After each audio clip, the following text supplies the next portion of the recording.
अब आपको हम बताते हैं आज की दूसरी सबसे बड़ी खबर के बारे में। किसान आंदोलन का भविष्य देश की संसद में बना कानून तय करेगा, या सुप्रीम कोर्ट तय करेगा, या फिर कनाडा में बैठे अलगाववादी संगठन यह फैसला करेंगे कि किसान आंदोलन में किसान नेता अब इसके बाद क्या करेंगे और उन्हें क्या नहीं करना चाहिए।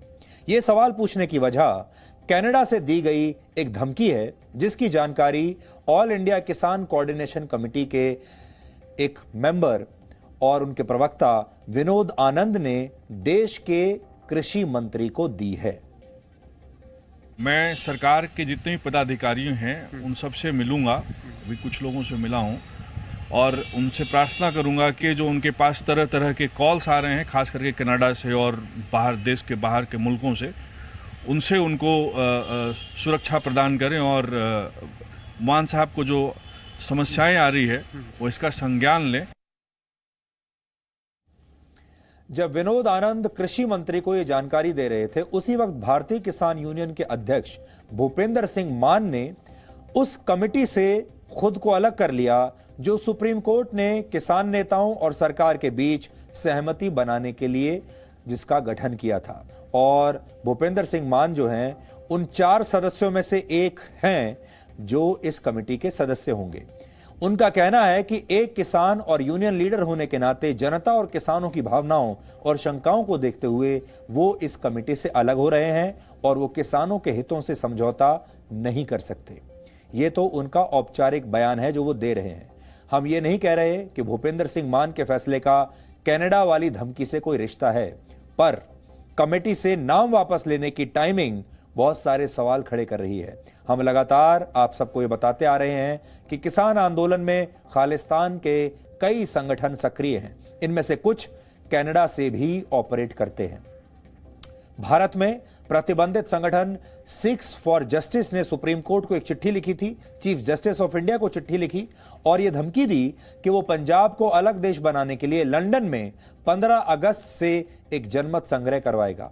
इससे एक दिन पहले ही इसी संगठन ने यह भी कहा कि गणतंत्र दिवस की परेड में अगर कोई व्यक्ति, कोई किसान खालिस्तान का झंडा लहराएगा तो उसे वो $2.5 लाख का इनाम देंगे। सिक्स फॉर जस्टिस खालिस्तान का समर्थन करने वाला एक देश विरोधी संगठन है जिस पर प्रतिबंध लगाया जा चुका है।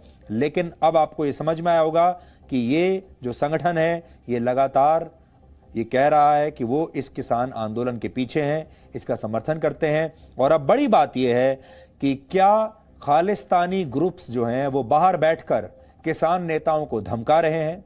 क्या ये जो आज एक किसान नेता ने अपना नाम वापस लिया है, क्या यह भी उसी का नतीजा है? क्या उनको भी ये कह दिया गया है, डरा दिया गया है कि आप इस कमेटी में शामिल मत होइए और आप ये बातचीत मत करवाइए, क्योंकि ये जो कमेटी बनी है ये भी सॉल्यूशन का एक हिस्सा है।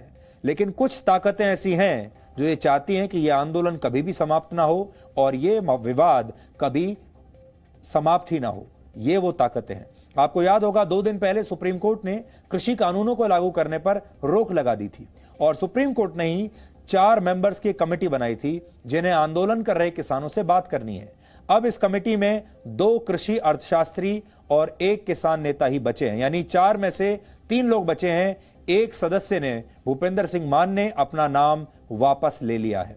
ऐसे में संभव है कि किसानों की समिति नए सदस्य की नियुक्ति तक शायद ही अपना काम शुरू कर पाए, यानी मामला अब और कुछ दिनों के लिए टल जाएगा, क्योंकि सुप्रीम कोर्ट ने तो 4 मेंबर्स की कमेटी बनाई थी। अब इस कमेटी में 1 सदस्य के नहीं होने से सिर्फ 3 सदस्य ही बचे हैं।